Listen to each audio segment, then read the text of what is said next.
livelihoods of young people in the area. Hundreds of gambling machines outside Kajiado County Commissioner's office yard. Unlike in previous instances where these tools have been confiscated after an intense police crackdown, this batch was dumped here by the locals. Members of the public in Isinya were forced to take the law into their own hands, carrying out their own clampdown on gambling dens, which they argue have become a menace to the community. The locals say they resorted to this action, which claims that a section of security apparatus in the area are colluding with the gamblers, which has seen the business thrive. We have had challenges with our security officers, but I want to assure you we have put down strategies to work with the communities to ensure that we get information. Our operations is going to be based on intelligence-based operation. Kajiado County Commissioner David Kipkemei has issued an ultimatum to officers in the area to stop the vice or face action. We are also going to look for another alternatives to deal with the officers who are doing this business. We did it. They want for members of course we work with the members of the public anyway, so if they supported the officers on the ground, that is part of their duty. Because when we are doing this, let it be understood very clearly, when we are doing this, we are trying to destroy these gambling machines. We are trying to save the sons and daughters of these members of the public you are talking about. Eric Biegon reporting for Channel 1 News.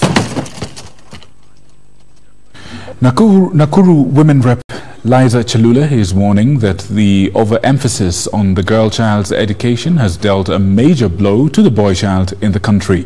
Chalula said that many boys have been left to indulge in illicit brews and drug abuse as they seek to rediscover the world, while the country places much attention on the advancement of the girl child.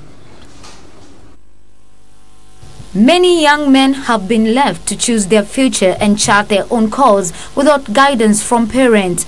According to Nakuru women representatives, vices such as drug and substance abuse, gambling, sexual abuse and dropping out of school is now rampant among young boys. Hawaendi bia kukunywa, hawaendi shule sababu kuna michezo ile ya loto ama ya nini. Tunashukuru Matiang'i sababu wameangamiza hiyo mambo sana.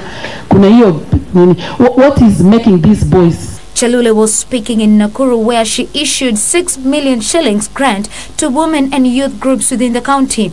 The representative also appealed to the women not to discriminate the boy child but instead assist them when necessary, adding that both genders are fundamental to the success of any society. What is making these boys lag behind kwa mambo ya masomo? Kuna vitu wanajihusisha ambaye tunataka wababa waangalie kwa umakini.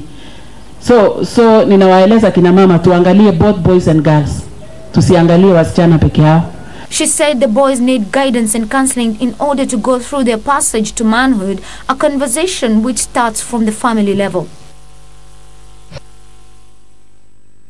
Fall army worms have invaded farms in West Pokot, threatening to wipe out the entire maize plantations in the area. Locals claim that if unchecked, the region's maize production will be significantly affected. They now want the government to come to their rescue and provide pesticides to control the invasive worms.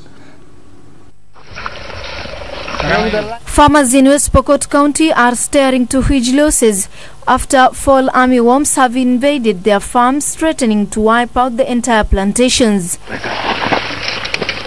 A section of farmers from Kaikai village in the lower Chepkope says their hope for any harvest this season is just but bleak.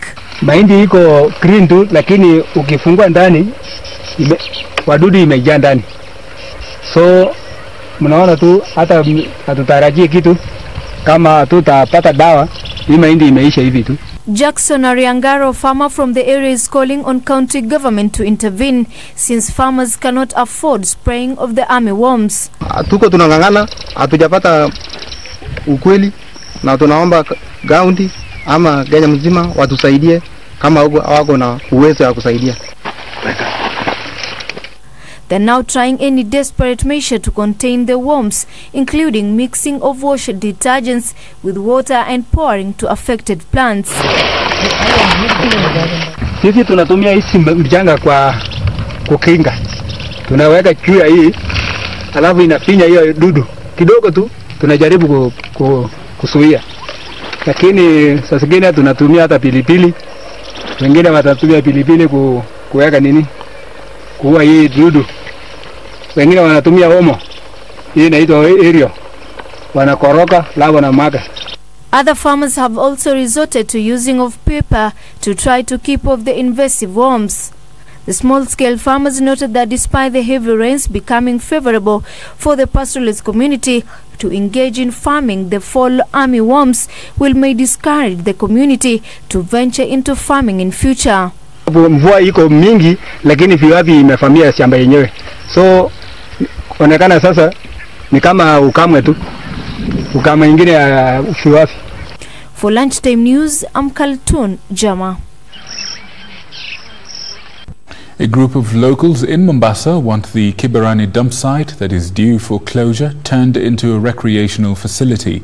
The group is warning that it will resist attempts to turn the area into a container freight terminal, saying that the people of Mombasa deserve a place where they can rest and appreciate nature and not commercial ventures taking every available space. The county government of Mombasa has banned dumping at the Kibarani dump site effective end of this month, claiming it was threat to marine life. But the same county government has allowed land adjacent to the area to be turned into a container freight terminal. It is for this reason that a lobby group in the county is warning that it will oppose any attempts to have the reclaimed land turned into a commercial venture. Watalii wakija katika mkoa wa Pwani, kwa sababu mashukio ni uwanja wa Moi International Airport, tunakuwa tuna uga wa kuwakaribisha. Umetengeneza msitu mzuri pale, umetengenezwa nyasi nzuri, umefichwa wanyama, hata ndovu moja anaweza kawekwa pale, kwa sababu isije kama tumeondoa ile site mwisho tusikie ile site tena ni plot imeanza kuwa ni CFS, itakuwa hatujatatuliwa jambo lolote.